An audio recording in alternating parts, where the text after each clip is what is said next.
ਇਮੀਗ੍ਰਾਂਟਸ ਨੂੰ ਕੈਨੇਡਾ ਛੱਡ ਆਪਣੇ ਦੇਸ਼ ਪਰਤਣ ਲਈ ਕੀਤਾ ਮਜਬੂਰ। ਬ੍ਰਿਟਿਸ਼ ਕੋਲੰਬੀਅਨਸ ਨੂੰ ਹੁਣ ਸ਼ੂਗਰ ਡਰਿੰਕ ਅਤੇ ਆਨਲਾਈਨ ਵੇਚਣ ਵਾਲੇ ਉਤਪਾਦਾਂ ਤੇ ਦੇਣਾ ਪਵੇਗਾ tax. Saint Francis Xavier Catholic school ਦੇ ਸਾਰੇ ਸਮੂਹਾਂ ਨੂੰ ਕੋਵਿਡ-19 ਦੀ ਜਾਂਚ ਤੇ ਚੱਲਦਿਆਂ ਅਸਥਾਈ ਤੌਰ ਤੇ ਬੰਦ ਕਰਨ ਦੀ ਕੀਤੀ ਸਿਫਾਰਿਸ਼। ਕੋਵਿਡ-19 ਕਾਰਨ ਅਰਥਚਾਰੇ ਤੇ ਜ਼ਿੰਦਗੀ ਉੱਤੇ ਪੈਣ ਵਾਲੇ ਨਕਾਰਾਤਮਕ ਪ੍ਰਭਾਵ ਸਦਕਾ ਪਿੱਛੇ ਜਿਹੇ ਕੈਨੇਡਾ ਪੁੱਜੇ ਕੁਝ ਇਮੀਗ੍ਰਾਂਟਸ ਨੂੰ ਕੈਨੇਡਾ ਛੱਡਣ ਤੇ ਆਪਣੇ ਦੇਸ਼ ਨੂੰ ਪਰਤਣ ਦੇ ਲਈ ਮਜਬੂਰ ਕੀਤਾ ਗਿਆ ਹੈ। ਸਟੈਟਿਸਟਿਕਸ ਕੈਨੇਡਾ ਵੱਲੋਂ ਕਰਵਾਏ ਗਏ ਲੇਬਰ ਫੋਰਸ ਸਰਵੇ ਦੇ ਵਿਸ਼ਲੇਸ਼ਣ ਅਨੁਸਾਰ 5 ਸਾਲ ਦੇ ਅਰਸੇ ਤੋਂ ਘੱਟ ਸਮੇਂ ਤੋਂ ਕੈਨੇਡਾ ਰਹਿ ਰਹੇ ਪਰਮਾਨੈਂਟ ਰੈਜ਼ੀਡੈਂਟਸ ਦੀ ਗਿਣਤੀ 2020 ਦੇ ਅੰਤ ਤੱਕ 4% ਘਟ ਕੇ 10,19,000 ਰਹਿ ਗਈ ਹੈ। ਇਹ ਅਜਿਹਾ ਸਰਵੇਖਣ ਹੈ ਜਿਹੜਾ 15 ਤੋਂ 65 ਸਾਲ ਦੇ ਵਰਕਰਸ ਦੀ ਗਿਣਤੀ ਉਹਨਾਂ ਦੇ ਇਮੀਗ੍ਰੇਸ਼ਨ ਸਟੇਟਸ ਤੋਂ ਮਾਪਦਾ ਹੈ। ਡਾਟਾ ਅਨੁਸਾਰ ਪਿਛਲੇ 5 ਤੋਂ 10 ਸਾਲਾਂ ਦਰਮਿਆਨ ਕੈਨੇਡਾ ਵਿੱਚ ਪਰਮਾਨੈਂਟ ਰੈਜ਼ੀਡੈਂਟਸ ਦੀ ਗਿਣਤੀ ਵੀ ਘਟੀ ਹੈ। 2019 ਵਿੱਚ ਇਹ ਗਿਣਤੀ 11,70,000 ਸੀ, ਜਦਕਿ 2020 ਵਿੱਚ ਇਹ ਘਟ ਕੇ 11,46,000 ਰਹਿ ਗਈ ਹੈ। University of Calgary school of public policy ਦੇ ਰਿਸਰਚਰ ਰੋਬਰਟ ਫਾਲਕੋਨਰ ਨੇ ਕਿਹਾ ਹੈ ਕਿ ਮੰਦਵਾੜੇ ਦੇ ਅਰਸੇ ਦੌਰਾਨ ਇਮੀਗ੍ਰੈਂਟਸ ਦਾ ਆਪਣੇ ਅਸਲ ਮੁਲਕ ਪਰਤਣ ਦਾ ਇਹ ਰੁਝਾਨ ਅਸਧਾਰਨ ਨਹੀਂ ਹੈ। ਜੇ ਉਹਨਾਂ ਦੀ ਨੌਕਰੀ ਖੁੱਸ ਜਾਂਦੀ ਹੈ ਜਾਂ ਉਹ ਆਪਣੇ ਦੇਸ਼ ਪਰਤ ਜਾਂਦੇ ਨੇ ਤਾਂ ਉਹ ਆਪਣੇ ਪਰਿਵਾਰ ਦੇ ਨਾਲ ਰਹਿ ਸਕਦੇ ਨੇ ਤੇ ਉਹਨਾਂ ਨੂੰ ਕਿਰਾਇਆ ਵੀ ਨਹੀਂ ਦੇਣਾ ਪਏਗਾ।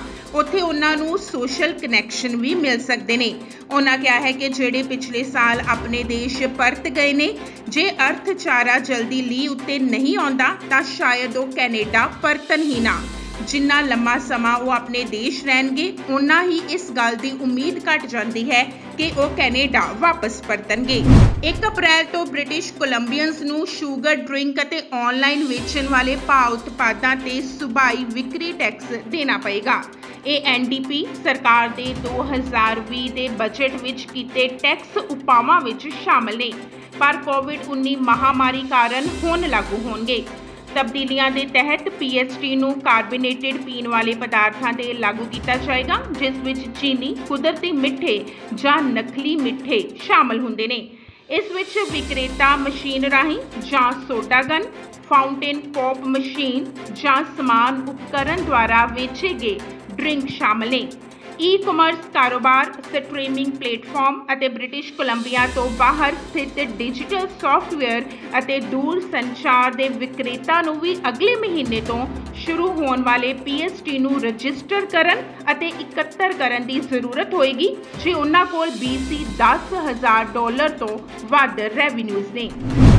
ਟੋਰਾਂਟੋ ਪਬਲਿਕ ਹੈਲਥ ਦਾ ਕਹਿਣਾ ਹੈ ਕਿ ਉਸਨੇ ਸਿਫਾਰਿਸ਼ ਕੀਤੀ ਹੈ ਕਿ ਉੱਤਰੀ ਯਾਰਕ ਦੇ Saint Francis Xavier Catholic school ਦੇ ਸਾਰੇ ਸਮੂਹਾਂ ਨੂੰ ਚੱਲ ਰਹੀ ਕੋਵਿਡ-19 ਜਾਂਚ ਕਾਰਨ ਅਸਥਾਈ ਤੌਰ ਤੇ ਖਾਰਜ ਕਰ ਦਿੱਤਾ ਜਾਵੇ।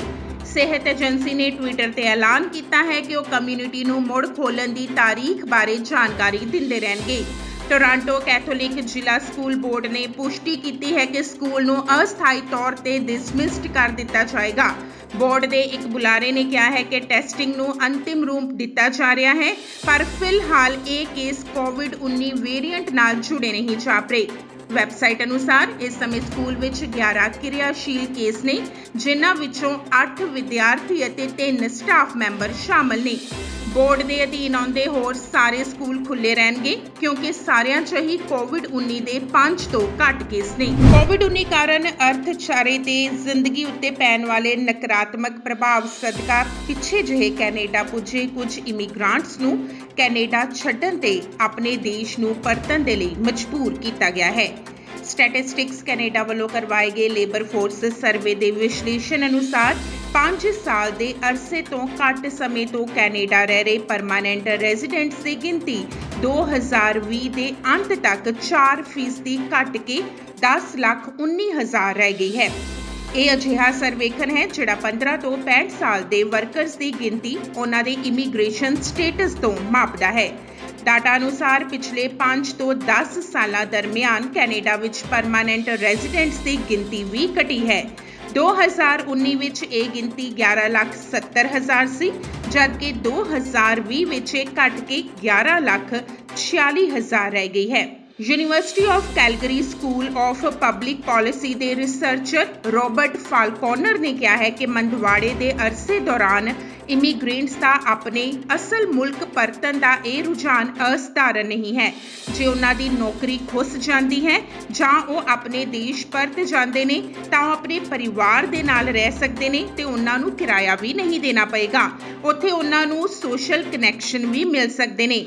ਉਹਨਾਂ ਕਿਹਾ ਹੈ ਕਿ ਜਿਹੜੇ ਪਿਛਲੇ ਸਾਲ ਆਪਣੇ ਦੇਸ਼ ਪਰਤ ਗਏ ਨੇ, ਜੇ ਅਰਥਚਾਰਾ ਜਲਦੀ ਲੀਹ ਉੱਤੇ ਨਹੀਂ ਆਉਂਦਾ ਤਾਂ ਸ਼ਾਇਦ ਉਹ ਕੈਨੇਡਾ ਪਰਤਣ ਹੀ ਨਾ। ਜਿੰਨਾ ਲੰਮਾ ਸਮਾਂ ਉਹ ਆਪਣੇ ਦੇਸ਼ ਰਹਿਣਗੇ, ਉਨਾ ਹੀ ਇਸ ਗੱਲ ਦੀ ਉਮੀਦ ਘਟ ਜਾਂਦੀ ਹੈ ਕਿ ਉਹ ਕੈਨੇਡਾ ਵਾਪਸ ਪਰਤਣਗੇ। 1 ਅਪ੍ਰੈਲ ਤੋਂ ਬ੍ਰਿਟਿਸ਼ ਕੋਲੰਬੀਅਨਸ ਨੂੰ ਸ਼ੂਗਰ ਡਰਿੰਕ ਅਤੇ ਆਨਲਾਈਨ ਵੇਚਣ ਵਾਲੇ ਭਾਅ ਉਤਪਾਦਾਂ ਤੇ ਸੂਬਾਈ ਵਿਕਰੀ ਟੈਕਸ ਦੇਣਾ ਪਏਗਾ। ਇਹ ਐਨਡੀਪੀ ਸਰਕਾਰ ਦੇ 2020 ਦੇ ਬਜਟ ਵਿੱਚ ਕੀਤੇ ਟੈਕਸ ਉਪਾਵਾਂ ਵਿੱਚ ਸ਼ਾਮਲ ਨੇ, ਪਰ ਕੋਵਿਡ-19 ਮਹਾਮਾਰੀ ਕਾਰਨ ਹੁਣ ਲਾਗੂ ਹੋਣਗੇ। ਤਬਦੀਲੀਆਂ ਦੇ ਤਹਿਤ ਪੀਐਸਟੀ ਨੂੰ ਕਾਰਬੋਨੇਟਡ ਪੀਣ ਵਾਲੇ ਪਦਾਰਥਾਂ ਤੇ ਲਾਗੂ ਕੀਤਾ ਜਾਏਗਾ, ਜਿਸ ਵਿੱਚ ਚੀਨੀ, ਕੁਦਰਤੀ ਮਿੱਠੇ ਜਾਂ ਨਕਲੀ ਮਿੱਠੇ ਸ਼ਾਮਲ ਹੁੰਦੇ ਨੇ। ਇਸ ਵਿੱਚ ਵਿਕਰੇਤਾ ਮਸ਼ੀਨ ਰਾਹੀਂ ਜਾਂ soda gun, fountain pop machine ਜਾਂ ਸਮਾਨ ਉਪਕਰਨ ਦੁਆਰਾ ਵੇਚੇ ਗਏ ਡਰਿੰਕ ਸ਼ਾਮਲ ਨੇ।